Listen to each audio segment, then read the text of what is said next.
İsrailin baş naziri Benyamin Netanyahunun Azərbaycana gözlənilən rəsmi səfəri son anda ləğv olundu. Bu həm regional, həm də beynəlxalq media orqanlarında geniş müzakirələrə səbəb olub. Müsavat.com xəbər verir ki, İsrailin nüfuzlu Walla xəbər portalı bu səfərin təxirə salınmasının mümkün səbəblərini açıqlayıb. Məlumatda bildirilir ki, Netanyahunun Azərbaycana səfəri zamanı istifadə etməli olduğu hava marşrutu Türkiyə hava məkanından keçməli idi, lakin Ankara buna icazə verməyib.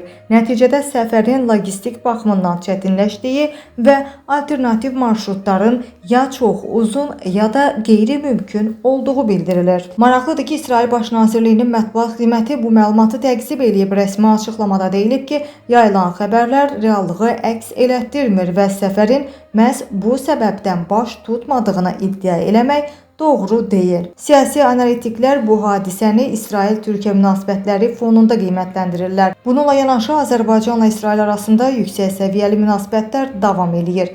Tel-Əviv və Bakı arasında müdafiə, enerji, kənd təsərrüfatı və təhlükəsizlik sahələrində əməkdaşlıq intensiv şəkildə aparılır. Bu baxımdan Netanyahunun səfəri xüsusi əhəmiyyət daşıyırdı.